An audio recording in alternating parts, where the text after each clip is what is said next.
If nothing else, Brandon, I try to be self-aware. I do think self-awareness is one of my strengths for sure. If I'm being whack, I know I'm being whack. You don't have to tell me I'm being whack. I know I'm being whack. She's one of the biggest YouTubers to ever do it. Lilly Singh is a Canadian icon who has taken the world by storm. From her early days starting her YouTube channel while attending York University. I'm being serious, they're saying right now, okay Lilly? No more bloody mac and cheese, jack and cheese, okay? Garbage, no more cheese. To becoming an international household name as a late night talk show host, to now also being a best-selling author, Lilly is doing it all.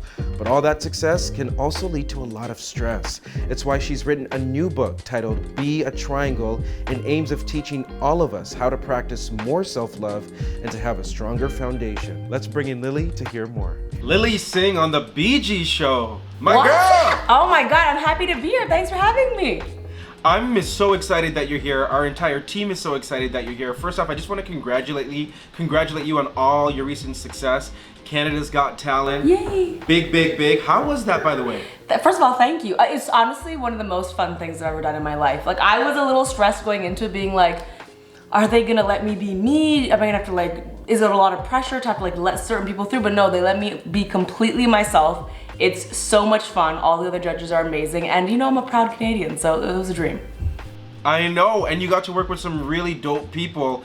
I mean, I don't want to put you on the spot and ask you, but I am going to do it anyhow. But who was your favorite judge to work with? Ooh, you know, I'll answer it like this. So I knew all of the judges except for one. I knew Trisha, I knew Cardi. I did not know Howie. So it was really exciting for me to meet Howie. You know, I sit beside Howie, and I do feel like, because he's such an expert in this format, I learned so much sitting next to him. Like the first couple auditions, I was being like typical Canadian, really nice, beating around the bush. Like I would hate an act, but I would be like, you know, that was your personality. And then I learned from Howie, who's just like, no, I didn't like it. And I was like, oh. Yeah. So he definitely taught me how to be a little more direct. Literally, there are so many young people who've watched you growing up, who've watched your career, who feel like they can now emulate and do the exact same thing because you've kind of carved that, you know, path forward for people. And I mean, you're not just an entertainer, you are also an author, and you just came out with your new book, Be a Triangle. Oh, you mean these books I've strategically put right here? What? This book right here that I have right here? That's so weird, yeah. Well, the book is hot. I mean, everybody's been getting their hands on it. Thank you. And thank you for the kind words. No, seriously, I think it's so amazing, right? Like, you're like literally carving this path forward for all YouTubers and content creators to excel. You know, there's a future and people can emulate that. But why did you name the book Be a Triangle? What was behind that name? So I honestly, this book, what was different about this book compared to everything else I've done in my life is any other project I do, like my first book, which is actually a stack of them I'm using for the tripod because some things never change. Some things never change. This book, I honestly didn't know the advice and lessons in this book before writing it. You know, How to Be a Boss, my first book, I knew what I wanted to write. When I write a script, I generally know what I want the script to be about. When I'm working on a movie, I know what that script is about. This was one where I was like, okay, I know I want to write a book about mindfulness, about spirituality, about happiness, because those are things that are all important to me. And I tried to sit down and write it like 5-6 times, and I was like, wait, I actually don't know the answers. So I had to go on this journey to write the book. And so when I was going on that journey, I was like, what am I actually trying to say? What is actually my problem? Like that real talk, Brandon, I was like, what is my problem I'm trying to solve?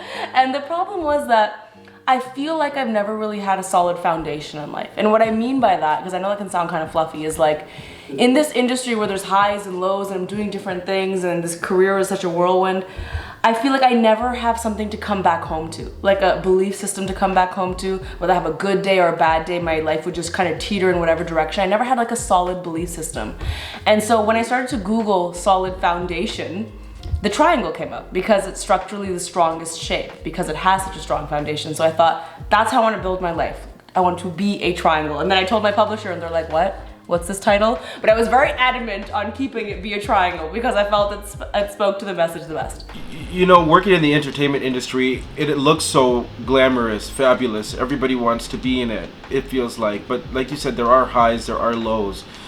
I mean, I don't know how comfortable you are with sharing some of those lows, but is there one in particular that kind of made you get to that point of like, I gotta get this foundation intact. I gotta figure out, you know, what makes my heart beat and what makes me happy.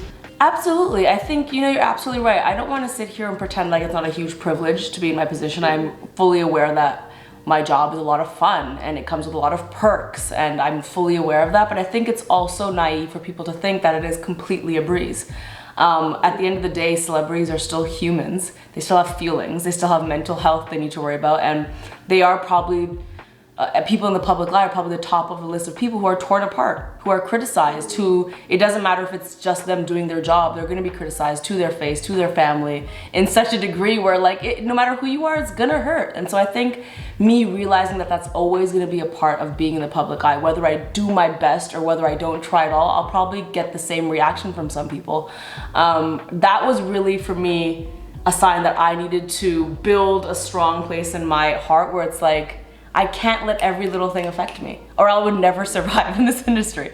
I have to, and it's not even about thick skin, it's about just understanding purpose more than anything, knowing and believing in your purpose so much where even those distractions can't deter you. Did you find, like, in the beginning, while you were, in that, process of blowing up, that you were taking those things literally or personally, the criticisms, especially the negative You know ones? what's so interesting? I actually feel like, I don't know if it's just age, but I actually feel like as I've gotten further in my career, I've become more sensitive to them. And I think it's, yeah, I know, I think it's because when I was younger and doing stuff, I was like, oh, it's okay, I'll show them, I'm gonna do this and do that. And now I feel like, I've been doing this for over 10 years and I feel like, I don't know, I'm just gonna say, I feel like I've done a lot of really great things that help a lot of people. And so I think I've developed a little bit of helplessness where when I do things to really help people and great things and positive energy, to then still have people be like, oh, but what about this? What about this you did? And we don't like, I think that's what makes it burn a little bit more, because you kind of have this feeling of, what else do I possibly have to do to like, and it just comes to that realization of, you don't have to do anything to change yourself other than just understand that those things are distractions from your purpose. And so it hurts more as I've gotten older, but that's why I had to write this book and do the work, because now I'm in a good place. It's time to be a triangle.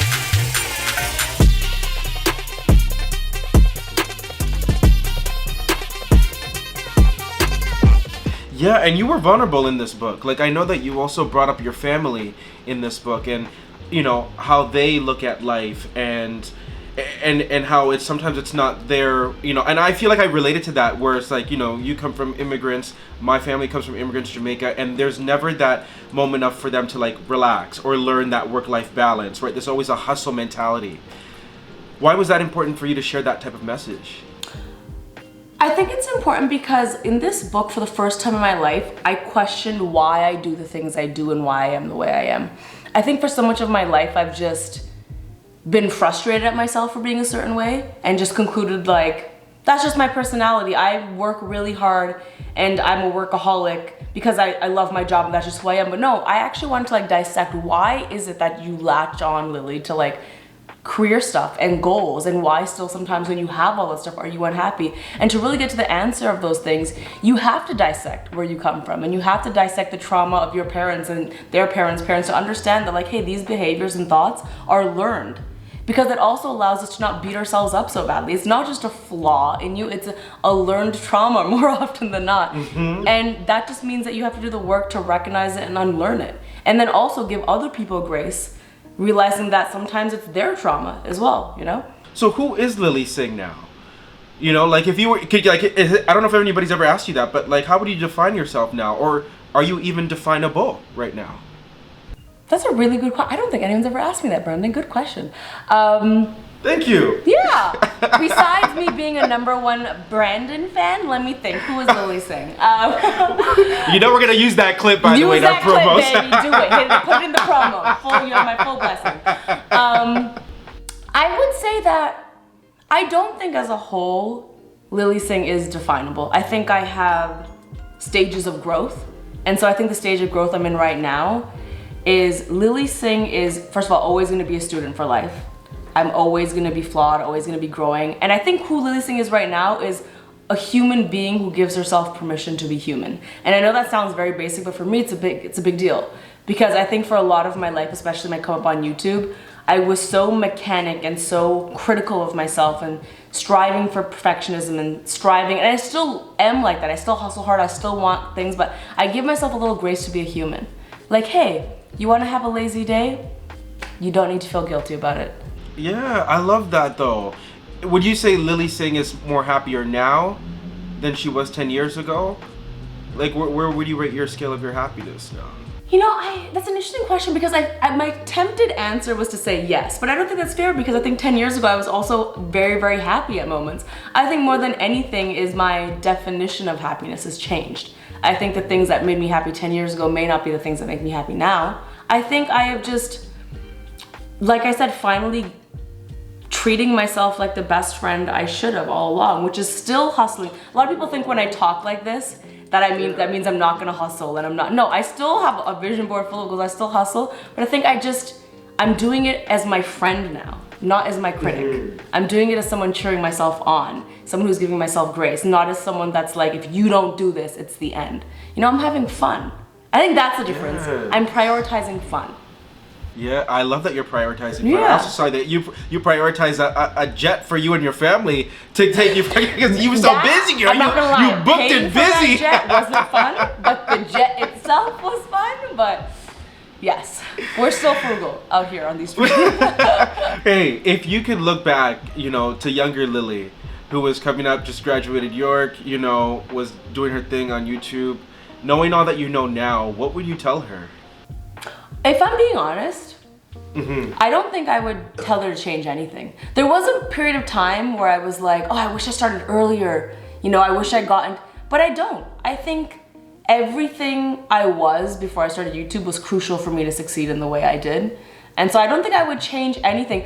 If anything, I might encourage myself to just remember to have fun. Because I will say that in some of my biggest life moments, whether it was like me being on tour, and I mean, my first tour was a really big deal. I traveled the world with my friends. That's like that's a dream come true, but I would be lying if I said that a lot of that tour wasn't just me stressed and making sure it was perfect and making sure. I wish in those moments I could tell myself like, hey, but don't forget to have fun. In fact, in the middle of my vision board is text that says, don't forget to have fun. Make sure you have fun.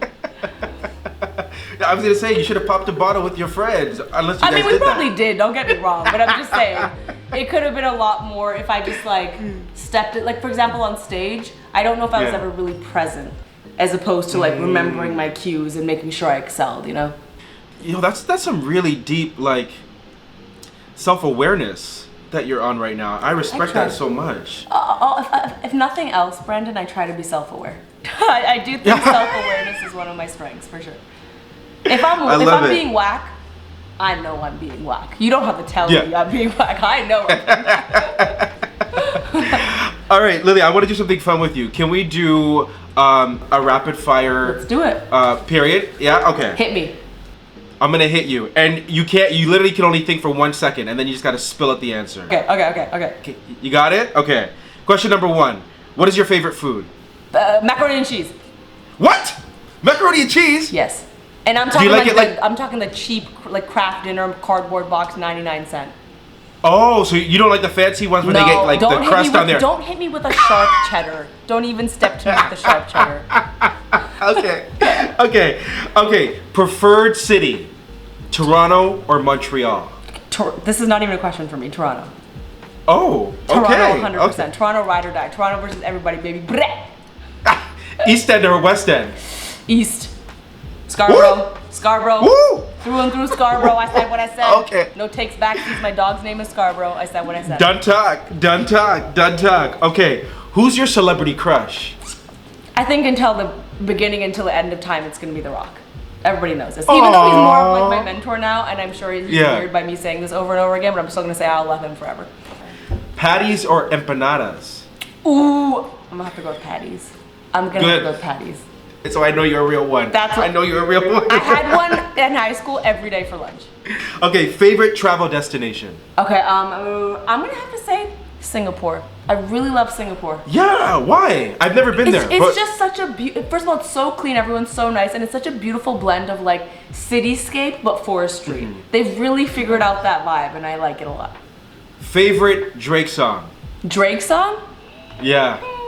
Okay, this is an unpopular opinion, but I'm gonna have to go take a shot for me.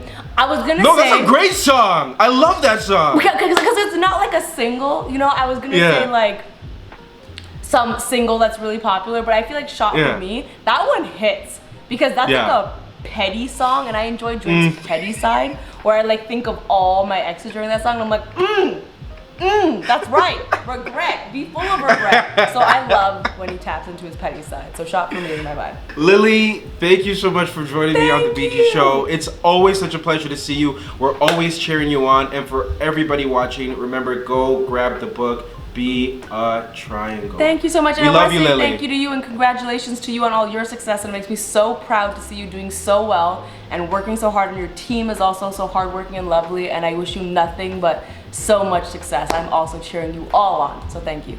Hey BG Squad, thanks so much for checking out our channel. And listen to this, we have more great content for you, like this video right here and this video right here. By the way, don't forget to subscribe to this channel right now and tap that notification bell.